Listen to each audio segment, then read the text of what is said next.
I'm not exaggerating. I have listened to the Eating Your Way to Healthy Hormones episode of The Spillover 6 times since it came out, and I'm the one that interviewed Little Ray of Health. It was just that good, and I wanted to make sure that I not only remembered everything she said, but I also wanted to go back and check out all the brands that she mentioned for healthy food and lifestyle alternatives. By the way, I brought up in there in the episode how I was gonna get these tortilla chips that had no seed oils and try them, and I did try them this weekend. Like, the best tortilla chips I've ever had, and so I'm gonna be ordering those like nobody's business. The episode has just gotten rave reviews. You can listen now by subscribing to The Spillover anywhere you get your podcast. Go back, leave a 5-star review with one new thing that you learned from the episode. Also, you know what's in this? Okay, I did something huge. Put together my favorite Starbucks drink, the iced chai tea latte that I've been getting every morning, and then also what I learned from Little Ray of Health, Emily, on this episode. Okay, so I found the exact chai tea concentrate that Starbucks uses. I ordered it, 2 boxes of it on Amazon, so it came in the mail. And I went to Whole Foods. I found the exact brand of A2 milk that Little Ray of Health says that we should be drinking. Also, I got something to make ice cubes that will be like purified or whatever. So anyway, I put together this morning, instead of going to Starbucks and spending money, I did equal parts chai tea concentrate, my A2 milk, my purified ice, and I sprinkled a whole bunch of cinnamon on top. Let me tell you something, I'm a flippin' barista. Of course I want a latte. I love the way you make them! On this show, though, we talk pop culture news of the day. I'm Alex Clark. This is Poplitics, the first and only conservative daily entertainment news show. Subscribe and thumbs up this episode. We're getting into Cardi B complaining about inflation, Prince Harry's frostbitten penis, Ashley Olsen's secret wedding, new music coming from Miley, Cyrus, and Lana Del Rey, and then I'll answer questions submitted by you for me with Pop Quiz. Did you miss me over the weekend? Can you check my depression level? Oh my God! Aw, same. Cinnamon rolls, same. Cardi B is furious about the rising cost of groceries and how bad inflation has gotten. She tweeted that grocery prices were ridiculous right now. Her fans quickly accused her of being full of it because she's rich. So why would she care about the rising cost of food? Here's what she had to say about that. Let me tell you something. When I be complaining about food prices and y'all be like, ain't you rich? Why you complaining about lettuce? Why you complaining about this? That just goes to show me when you become successful, when you have money, you're gonna go broke soon because y'all not budgeting. I get a summary of the money that's being spent in my home every week. So when I'm starting to see that like groceries is like tripling up, it's like, hey yo, what the going on? I want to see for myself what the it is being spent on.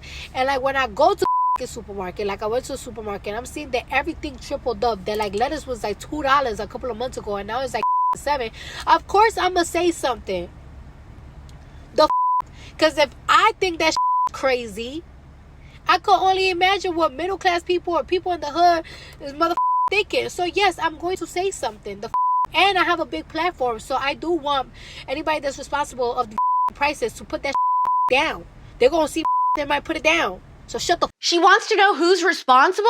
Honey, that's your president. Your president, JoJo Binks, that you interviewed for Elle magazine right before the election, and you asked him for free college and free health insurance. Cardi is the most frustrating leftist celebrity to me. I know that you love to hate on Taylor Swift, and everyone wants to know how I can love her despite her views, but Taylor's consistent, okay? Cardi B has shared conservative thoughts and ideals for years, and then consistently shills for leftist politicians because that's who's paying and brainwashing her. She is so deeply frustrating because she wants the same things as you and I, and yet she keeps voting for the same people. Taylor is a liberal, she votes liberal, but Cardi makes me want to squish her head like a little grape when she says stuff like this.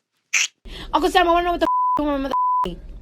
I don't know about you, but I am so glad that we now know Prince Harry's penis was frostbitten during Kate Middleton's wedding. In his new memoir, Spare, Harry wrote that he was still recovering from a 200-mile Arctic charity walk during the royal wedding in 2011. And he also wanted everyone to know that he is circumcised, despite rumors that he's not. Oh my God, my penis is having a heart attack. Don't touch me. Okay. Don't touch me. There are truly not two more self-absorbed people on the planet than Harry and Meghan. You two deserve each other. Some celebrity marriage news absolutely no one saw coming. Ashley Olsen has tied the knot with a man none of us have ever heard of. Who is he? Who is he? His name is Inigo Montoya. You killed his father. Prepare to die. Hello. My name is Inigo Montoya. You killed my father. Prepare to die. Just kidding. His name is Louis Eisner. They've been together since 2017, so it isn't totally random, but it definitely seems that way since she's so private and we never see them. She's 36, he's 33, he's an artist. One time he did share a hilarious picture of Ashley on a nature walk dressed like a little Jedi with a bourbon or something. They're definitely weird people, but I am so absolutely obsessed with those twins that there is a spot in my heart reserved just for them. If they ever decide to make their way back into the spotlight. Michael, Yes. drop this one aboard. Why? I found twins. Oh my God, twins. I'm sorry, you understand. Nice to meet you. Aren't they magnificent? They're men, Dwight. I love finding a good set of twins. Something is wrong with you. Lana Del Rey and Miley Cyrus are both releasing new albums on March 10th. Lana is only using one strategically placed billboard to promote her album. The album is called Did You Know That There's a Tunnel Under Ocean Boulevard? Why is every album and song from Lana Del Rey always some kind of dictionary long sentence? It's like, one time I put on Coca-Cola chapstick in an old abandoned theater. Anyway, the only marketing that she's doing is a billboard in Tulsa, Oklahoma, and it's just ironic because that is the hometown of her ex-boyfriend, the live PD guy. So juicy. I love a petty woman and a Lana Del Rey chicken. A red dress on tonight, dancing in the dark in the pale moon. Miley Cyrus's album I'm a lot more excited about. It's called Endless Summer Vacation and is being described as a love letter to LA, which is shocking in 2023. I didn't know anyone was still in love with LA. The track list must be something like Skid Row Night, Crack Whore Hangs, and Crime, Crime, Crime. Yeah, I hate you. Thanks, I feel the exact same. What? I want juicy questions to answer from you. Submit them through the link in our bio on the Politics Instagram, and then next Monday I might answer yours. It's time for Pop Quiz. Justine, I guess, Justynn, I'm assuming that's how you say it, from Idaho wants to know, what is a good lotion that is toxin-free? I like to moisturize after I shower, but I have yet to find a good lotion. I have no idea, but you know who will? Emily from Little Ray of Health on Instagram, our spillover guest this week. She said to DM her for healthy alternative options for any product. Egg whites. Get healthy. Linnea from California asked, if you met the love of your life with similar values and wanted you to be a full-time homemaker, would you stop working or try to balance both? If there was a way for me to continue doing a weekly podcast or something and be a stay-at-home mom, I'd be open to that if my husband was okay with it. Ultimately, I think it would be so hot to find someone who told me exactly what he thought I should do, whether that's continuing to work or staying home, but obviously still valuing my opinion. But he also has his own, and he's firm in saying, hey, I think this is what is best for our family. I'm the man of the house now. Becca from Arizona asked, what role does your faith play into your dating relationships? Well, I just turned down a second date with someone because he said he wasn't a Christian, but believed in a higher power, if that answers your question.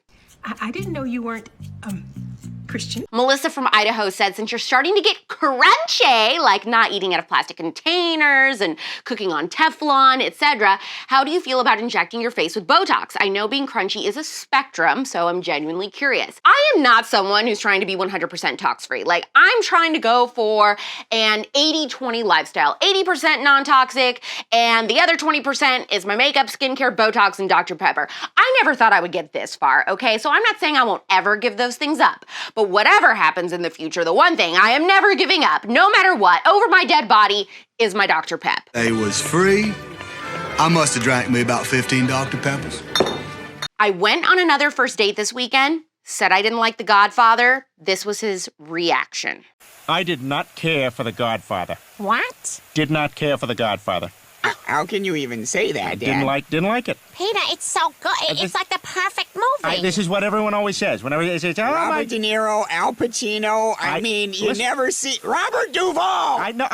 Fine actor. Did not like the movie. Why not? Couldn't get into it. Explain yourself. What didn't you like about it? It insists upon itself, Lois. What? It insists upon itself. What does that even mean? Because it has a valid point to make. It's insistent. It takes forever getting in. You spend like 6.5 hours, and then I can't even get through. I can't even finish the movie. I've never even seen the ending. You've never seen the ending? Well, how can you say you don't like it if you haven't even given it a chance? I agree with Stewie. It's not really fair. I have tried on 3 separate occasions to get through it, and I get to the scene where all the guys are sitting around on the easy chairs. Yeah, it's a great scene. I love that it's scene. been noted in every anno. I have no idea what they're talking about. It's like they're speaking a different language. That's where I lose interest and I go away. They're speaking Italian. The language they're speaking is a language of subtlety, something you don't understand. I love the money pit. That is my answer to that statement. Exactly. Well, there you go. Whatever. Thumbs up this episode. Convince 3 people that you know to subscribe to this channel, and tell me in the comments if you like The Godfather, if you like the Olsen twins, what you think of Cardi B's thoughts on inflation, and what you learned that was new from the Little Ray of Health episode. We're back tomorrow at 4 p.m. Eastern, 1 p.m. Pacific. It's pop culture without the propaganda every single day. I'm Alex Clark, and this is Poplitics.